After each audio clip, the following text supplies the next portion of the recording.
अवधूत चिंतना श्री गुरुदेव दत्त स्वामी महाराज की जय। छत्रपती शिवाजी महाराज की जय। श्री स्वामी समर्थ। आज मी आपल्याला माझा 3 दिवसीय व्यंकटेश स्तोत्र अनुष्ठान त्याच्याबद्दल आज पूर्ण माहिती सांगणार आहे। आपले 3 ऑनलाईन आपण अनुष्ठान आहे। व्यंकटेश स्तोत्राचे अनुष्ठान आपण ऑनलाईन घेत असतो रात्री 12 वाजता। तर त्या 3 दिवसीय व्यंकटेश स्तोत्रामध्ये अनुष्ठानामध्ये तिसऱ्या दिवशी मला अचानक झोप लागली। आता खूप जणांचे मला मेसेज आले, कॉल आले, दादा संस्कृत वाचायचं का मराठी वाचायचं, मांडणी कशी करायची, कॉइन हातामध्ये घ्यायचे, लवंग घ्यायची, याचं काय करायचं, नारळाचं काय करायचं, त्याच्याबद्दल मी आज पूर्ण माहिती सांगणार आहे। एका व्हिडिओमध्ये तुम्हाला मी पूर्ण माहिती सांगणार आहे। कारण की युट्यूबवर असे खूप पहिले व्हिडिओ जे होते ते 21 दिवसाचे होते। खूप जण 21 दिवसाचे सांगायचे, पण आमच्या घरामध्ये बालाजी महाराजांचं कुलवत आहे, कुलदेवत आहे आणि माझे आजोबा व्यंकटेश स्तोत्राचं खूप प्रचार प्रसार पण करायचे आणि व्यंकटेश स्तोत्र ते स्वतः करायचे। 3 दिवसाचं व्यंकटेश स्तोत्र, 1 दिवसाचं व्यंकटेश स्तोत्र त्यांनी पुस्तकामध्ये लिहून ठेवलेलं आहे आणि आम्ही तसं करायचो। तर सगळ्यात पहिले व्यंकटेश स्तोत्र कोणी करावं मी तुम्हाला सगळ्या गोष्टी सांगणार आहे। एका व्हिडिओमध्ये सगळ्या गोष्टी आहे, म्हणून व्हिडिओ अवश्य बघावा। पहिल्यांदा आपण चॅनलवर आला असेल तर अवश्य सबस्क्राईब करा, कारण खूप जण व्हिडिओ बघता पण सबस्क्राईबच करत नाही। सबस्क्राईब करा, नवीन व्हिडिओ आपल्याला भेटेल। आणि रात्री आपण प्रत्येक एकादशीला रात्री 12 वाजता आपण व्यंकटेश स्तोत्र लाईव्ह घेत असतो 21 वेळा आणि 3 दिवसाचं अनुष्ठान पण घेत असतो। म्हणून आपण जर व्हिडिओ येण्यासाठी अवश्य सबस्क्राईब करा। आता भरपूर जण चालू होतं, दादा ऑनलाईन सेवा घ्या, लाईव्ह घ्या। मग लाईव्ह सेवा करण्याचं आम्ही ठरवलं। पहिला दिवस होता, पहिल्या दिवशी मग पूजा मांडणी कशी करायची, हे अनुष्ठान कोण करू शकतं, हे अनुष्ठान कोणीही करू शकतं, बंधन नाही। स्त्री पुरुष कोणीही करू शकतं, लहान मुलं कोणीही करू शकतं। काय करायचं, अनुष्ठान करायच्या अगोदर आपले आई वडील यांना सगळ्यांना नमस्कार करायचा। अनुष्ठान करताना कोणाला सांगायचं नाही। अनुष्ठान करणार 3 दिवस ब्रह्मचर्याचं पालन करायचं। अनुष्ठान करताना 3 दिवस बाहेरचं कोणाच्या घरचं खायचं नाही, नॉन व्हेज या गोष्टी काही खायच्या नाही। 3 दिवस ब्रह्मचर्याचं पालन करायचं आहे। मी सगळ्यात साध्या आणि सोप्या गोष्टी सांगणार आहे। आणि पूजा मांडणी कशी करायची, सगळ्यात अगोदर अनुष्ठान करणार आहात आपण रात्री 12 वाजता डॉट चालू करायचं आहे व्यंकटेश स्तोत्र। कोणतं व्यंकटेश स्तोत्र वाचायचं, संस्कृत वाचा, मराठी वाचा, तुम्हाला जे वाटेल, मनाला जे वाटेल ते वाचा। असं नाही की हेच वाचा तेच, संस्कृत वाचा, मराठी वाचा। संस्कृत मध्ये वाचणार असाल तर 8व्या ओळीपर्यंत वाचायचं, फलश्रुती परत परत फलश्रुती घ्यायची नाही। मराठीमध्ये वाचायचं असेल तरी पण 88 80 ओळी आहे, 79 80 ओळी आहे मराठीमध्ये, तिथपर्यंत वाचायचं। फलश्रुती सगळ्यात शेवटी वाचायची। हे ठरवल्यानंतर जिथं आपल्याला वाचायचं आहे ती जागा स्वच्छ करून घ्यायची, चौरंग ठेवा, पाठ ठेवा। बालाजी महाराजांचा फोटो असेल तर उत्तम, पण मला तुम्हाला सर्वांना सांगणं आहे, कळकळीची विनंती आहे की सर्वांनी आपल्या घरामध्ये बालाजी महाराजांचा फोटो अवश्य ठेवावा। छोटा ठेवा, मोठा ठेवा, कलर प्रिंट ठेवा, कोणताही फोटो बालाजी महाराजांचा ठेवा आणि रोज दर्शन घ्या बालाजी महाराजांचं, मन प्रसन्न होऊन जाईल तुमचं। माझ्या घरामध्ये पण पहिले 2 अनुष्ठान केले पण फोटोच नव्हता बालाजी महाराजांचा, मन खिन्न व्हायचं।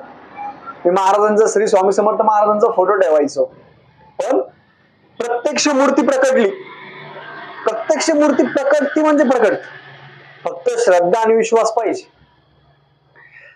मांडणी कशी करायची तुम्हाला व्हिडिओ मध्ये दाखवतो। मांडणीमध्ये आपण चौरंग ठेवा, पाठ ठेवा, जे असेल ते ठेवा, बालाजी महाराजांचा फोटो ठेवा, बालाजी महाराजांच्या फोटोला हार घाला। खाली तुम्ही बाळकृष्णाची मूर्ती असेल, प्रत्येकाच्या घरात बाळकृष्णाची मूर्ती असते, प्रत्येकाच्या घरात, ती नुसती ठेवायची नाही, ती मूर्ती अभिषेक करून ठेवून द्यायची।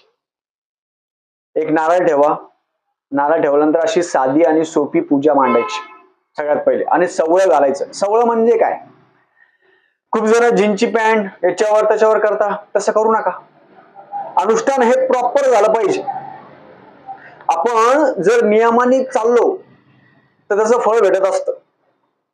जीन्सची पॅन्ट याच्यावर नाही वाचायचं, नॉर्मल जे धूत वस्त्र असेल, सवळं असेल त्यावर घालू शकता। महिला भगिनी साडी असेल, हिंदू संस्कृतीनुसार हातामध्ये 2 बांगड्या असेल, कुंकू असेल, पुरुषांनी पण गंध ह्या सगळ्या गोष्टी करून मन प्रसन्न करून आपण 3 दिवसीय व्यंकटेश स्तोत्राचं जे अनुष्ठान आहे, मराठी करा संस्कृत करा, ते करू शकता.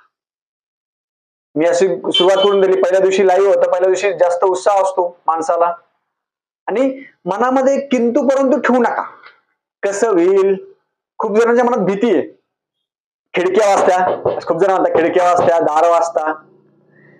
अशा गोष्टी काही नाही होत. बी फ्रँक, जे आहे ते खरं आहे ते खरं सांगतो. खिडक्या वाजत नाही ना दार वाजत नाही. मागच्या माझ्या लाईव्ह मध्ये जाऊन बघा तुम्ही. आपल्या मनामध्ये भीती येते की खूप जणांनी अशी भीती करून ठेवली की लोकांनी वाचलंच नाही पाहिजे. मग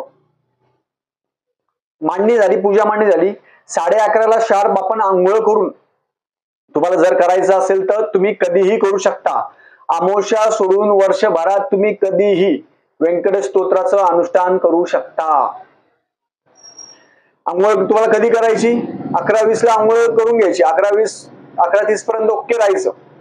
11:45ला तुम्ही डॉट तुमच्या पूजेसमोर बसले पाहिजे. 11:45 टाइम लक्षात ठेवा. आता तुम्ही म्हणणार मग 11:45ला पूजेला व्यंकटेश स्तोत्र आपल्याला चालू करायचं आहे 12 वाजता. बरोबर. 11:45ला तुम्हाला देवघरामध्ये किंवा जिथं बसायचं आहे तिथे तुम्हाला बसायचं आहे. मग तुम्ही म्हणणार दादा मग आम्ही 9:30 वाजता झोपून घेतो, मग 11:45ला उठतो. नाही, तुम्हाला झोपायचंच नाही. तुम्हाला डॉट 11:45ला आंघोळ करून सगळं कपडे व्यवस्थित हे करून तुम्हाला 11:45ला देवासमोर बसायचं आहे. 11:45 आणि 12 वाजता आपलं चालू होणार आहे. टाइम लक्षात ठेवा बरं का. 11:45ला बसायचं, दिवा अगरबत्ती सगळं ठेवायचं. आता खूप जण काय होतं, व्यंकटेश स्तोत्र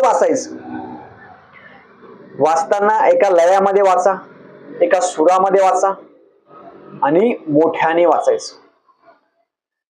पहिल्या दिवशी मी वाचलं, पहिल्या दिवशी आम्ही लाईव्ह मध्ये घेतलं, एक सेवेकरीताई होती त्यांनी घेतलं, आम्ही घेतलं, भरपूर जणांनी लाईव्ह मध्ये घेतलं. पहिल्या दिवशी झालं.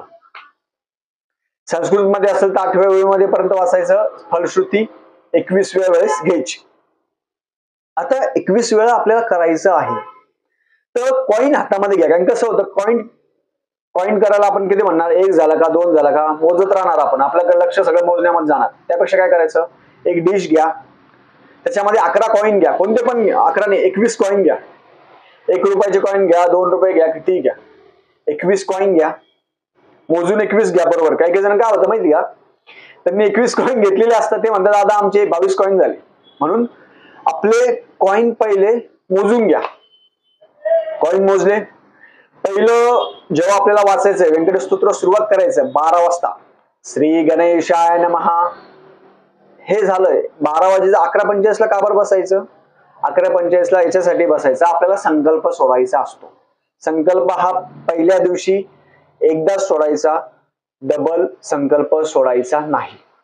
संकल्प सोडताना हातामध्ये पाणी घ्या, अक्षता घ्या, फूल घ्या, वार तिथी नक्षत्र घ्यायचं, तुमचं गोत्र घ्या. गोत्र माहित नसेल तर काश्यप गोत्र म्हणा, तुमचं नाव घ्यायचं आणि असं म्हणायचं की 3 दिवसीय व्यंकटेश स्तोत्र अनुष्ठान मराठी किंवा संस्कृत आमच्याकडून तुम्ही करून घ्या, असं म्हणून पाणी सोडून द्यायचं.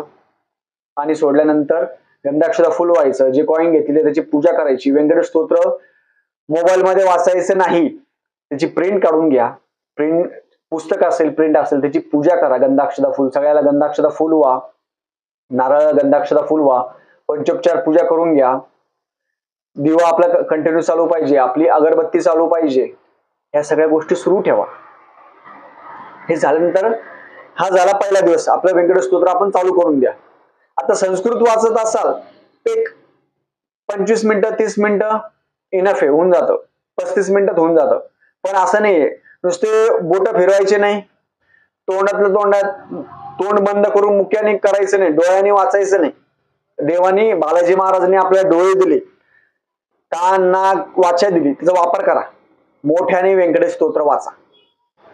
व्यंकटेश स्तोत्र वाचलं पहिला दिवस झाला.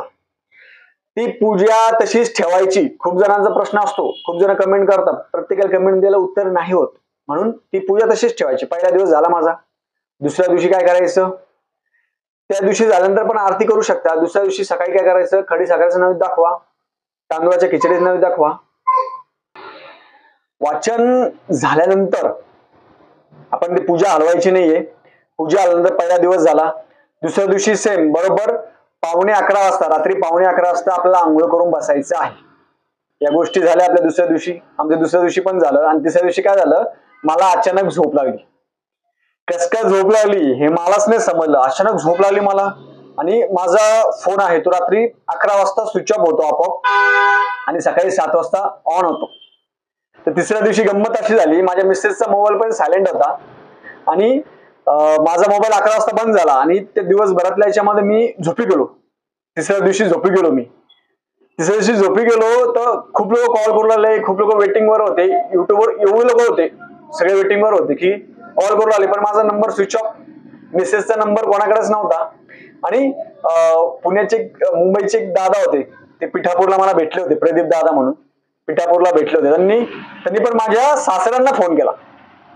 माझ्या सासऱ्यांनी पण मिसेसला फोन केला, पण फोनच न उचलला. मिसेसनी सायलेंट ठेवलं होतं. तर ती जी वेळ होती त्या वेळेमध्ये मला एवढी झोप लागली, पूर्ण झोप लागली, मला समजलंच नाही काय झालं काय नाही. आणि ते झाल्यानंतर मला झोप लागल्यानंतर 1 वाजता काय झालं, 1:45 वाजता मला जाग आली. मग तिसऱ्या दिवशी मी लाईव्हला चालू केलं. मग मी म्हटलं ज्यांचं झालं असेल पारायण त्यांचं झालं. मला थोडं गिल्टी फील झालं. मग मी त्या रात्रभर झोपलोच नाही. बालाजी महाराजांना म्हटलं माझं काय चुकलं बालाजी महाराज, असं खूप जणांसोबत होत असेल, एक दिवस मिस झालं, मध्ये झोप लागली, हे होत असेल तर मनाला वाईट वाटून घेऊ नका. रात्री 1 वाजता मग मी ऑनलाईन आलो, सगळ्यांशी बोललो, बालाजी महाराजची माफी मागितली. खूप जण मीटिंगला होते, खूप जण फोन करत होते, पण प्रत्येकाला माझा मोबाईल स्विच ऑफ असल्यामुळे काय जागच नाही आली, अलाराम नाही आला. म्हणून तुम्ही जेव्हा अनुष्ठान करणार अलाराम लावा, रात्री झोपूच नका. बी फ्रँक, जे खरं आहे ते सांगतो मी तुम्हाला. रात्री झोप येत असते, एवढी झोप येत असते की मला एवढी झोप आली, मी एवढं गाढ झोपून गेलो डायरेक्ट. दुसऱ्या दिवशी मी रात्रभर झोपलोच नाही. मग ते अनुष्ठान माझं फेल गेलं. पुढच्या डबल 3 दिवसाचं अनुष्ठान केलं आणि पूर्ण अनुष्ठान झाल्यानंतर मग तसं उद्यापन कसं करायचं ते मी आपल्याला सांगतो. उद्यापन करताना आपण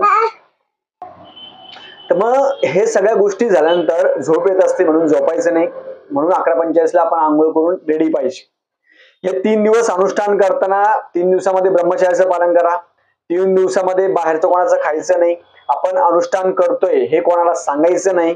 अनुष्ठान गुप्त पाहिजे. बालाजी महाराजांचं अनुष्ठान केल्याने प्रत्यक्ष मूर्ती प्रकटली. तुमच्या ज्या सगळ्या मनोकामना असेल त्या पूर्ण मनोकामना होत असतात. तुमच्या मनातली भीती पहिले दूर करा. तुमच्या मनामध्ये जेवढी भीती भरून ठेवली, खिडक्या वाजता, दारा वाजता, हे वाजतं ते वाजतं, असं काहीच नाही होत. आता आपण बालाजी महाराजांच्या कृपेने, श्री स्वामी समर्थ महाराजांच्या इच्छेने आपण 3 वेळेस ऑनलाईन पारण घेतलेलं आहे. 3 वेळेस 3 रात्री ऑनलाईन अनुष्ठान घेतलेलं आहे. अजून पण पुढे घेऊ. आणि महिन्याच्या प्रत्येक एकादशीला रात्री 12 वाजता, रात्री 11:45 आपण व्यंकटेश स्तोत्राचं अनुष्ठान घेत असतो. म्हणून मनातली भीती पहिले दूर करा. त्याचं उद्यापन कसं करायचं हे मी आपल्याला सांगतो. उद्यापन साधं आणि सोपं ठेवायचं. 3 दिवस पूजा हलवायची नाही. तिसऱ्या दिवशी 3 रात्र झाले आपले, 4थ्या दिवशी जेव्हा दिवस उजेल तेव्हा आपण आरती करायची. नैवेद्य आरतीमध्ये बालाजी महाराजांना तांदूळाची खिचडीचा नैवेद्य दाखवायचा. तांदूळाची साधी खिचडी, कांदा लसूण नाही, साधी खिचडीचा नैवेद्य दाखवा. खडी साखर ठेवा.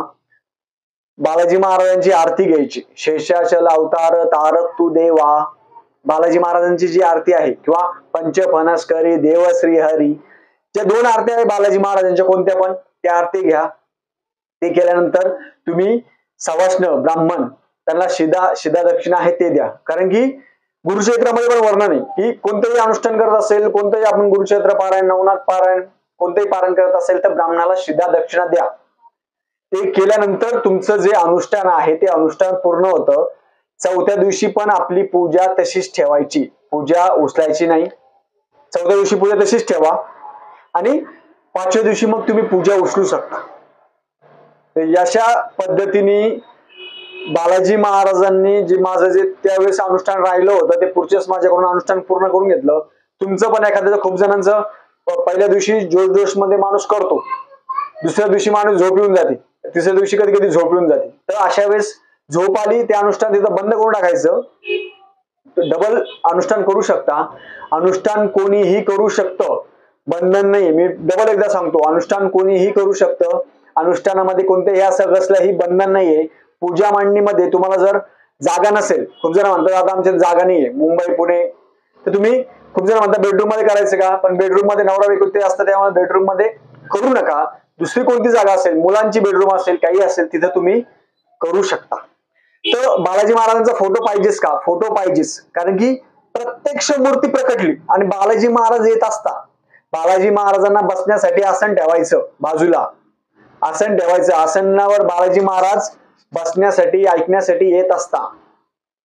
आणि जसं रामायण कथा चालू असते तेव्हा मारुतीराय येत असता, तसं व्यंकटेश स्तोत्राचं चालू असतं तेव्हा व्यंकटेश्वर स्वामी प्रत्यक्ष येत असता. म्हणून मनामध्ये किंतु परंतु आणू नका. कोणीही व्यंकटेश स्तोत्राचं अनुष्ठान करू शकता. 3 दिवसे व्यंकटेश स्तोत्राचं अनुष्ठान करायचं, मन शांत ठेवायचं. ते कॉईनचं काय करायचं, ते जे कॉईन तुम्ही ठेवणार, पहिल्या वेळेस एक वेळेस म्हणायचं कॉईन हातामध्ये घ्यायचा, कॉईन घेतल्यानंतर कॉईन म्हटल्यानंतर तो कॉईन तिथं ठेवून द्यायचा. असे 21 वेळा झालं. 21 वेळा कॉईन हे रिपीट कॉईन करू शकता. 3 दिवस एकच कॉईन ठेवू शकता, 21च कॉईन. ते कॉईन काय करायचे, तुमच्या तिजोरीमध्ये ठेवा, तिजोरीमध्ये ठेवा कॉईन, किंवा ते कॉईन तुमच्या पाकिटमध्ये पण ठेवू शकता. एक एक कॉईन आपल्या घरात प्रत्येकाला द्या, ते कॉईन जपून ठेवा. ती खूप संपत्ती आहे. कारण की अनुष्ठानमध्ये केलेले कॉईन ते लक्ष्मी म्हणजे पैशापेक्षा श्रेष्ठ असतात. कारण की शेवटी अनुष्ठानित कॉईन असतात ते, आणि ते खूप मौल्यवान कॉईन आहे. 3 दिवस तुम्ही ब्रह्मचर्याचं पालन करून, 3 दिवस सेवा करून, तुमची रात्रीची झोप मोडून तुम्ही अनुष्ठान करता. ते कॉईन खूप महत्वाचे, ते तिजोरीमध्ये ठेवा, एका चांगल्या ठिकाणी ठेवा. परत लवंग पण एक तिजोरीमध्ये ठेवायची, आणि लवंग नंतर तुम्ही खाण्यामध्ये घेऊ शकता. तुम्ही शेवटची रात्र असेल 3ऱ्या दिवशीची, तेव्हा काय करायचं, गजरा व्हायचा. गजरा मनोकामना करून गजरा व्हायचा. त्यांचे कोणतेही कामं होत नाही, काही होत नाही, त्यांचे सगळे कामं होतील. या व्हिडिओमध्ये मी पूर्ण गोष्टी क्लिअर केलेल्या आहे. जरी पण आपल्याला वाटत असेल तर आपण अवश्य कमेंट करा. या व्हिडिओनुसार आपण पूर्ण सेवा आहे ती व्यंकटेश स्तोत्राची करू शकता. आता ज्यांना सेवा करायची त्यांनी माझ्या युट्यूबवर लाईव्ह मध्ये 3 दिवसाची सेवा आहे, प्लेलिस्ट मध्ये जा. 3 दिवसाचं व्यंकटेश स्तोत्र कसं करायचं ते तुम्ही व्हिडिओ लावून पण तुम्ही स्वतः करू शकता. म्हणजे व्हिडिओ हा सपोर्ट राहील, तुम्ही स्वतः म्हणायला पाहिजे. म्हणून झालेली माझा जो हा अनुभव होता तो खूप प्रचंड होता. मला रात्री रडायला पण आलं होतं, मी रडलो पण होतो की बालाजी महाराज माझ्याकडे असं काय झालं. कारण की मी एकटा स्वतः अनुष्ठान करताना वेगळं असतं, पण खूप जण अनुष्ठानाला वेटिंग होते, खूप जण होते, 500-600 जण रात्री अक्षरशः ओतळीत होत होते की दादा तुम्हाला काय झालं, दादा काय झालं, हे झालं. भरपूर जण करत होते. दुसऱ्या दिवशी पण मी सांगितलं की मला काही नाही झालं, मला झोप लागली होती. बालाजी महाराज भुरळ टाकून टाकत असतात, भुरळ माणूस झोपून जातो. म्हणून व्यंकटेश स्तोत्राचं अनुष्ठान जेव्हा करताना रात्री झोपायचं नाही. 11:45 ला डॉट आंघोळ करून बसायचं. म्हणजे 3 दिवस तुम्हाला जी सेवा आहे ती पूर्ण होत असते. झालेली सेवा मी महाराजांच्या रुजू करतो. श्री स्वामी समर्थ.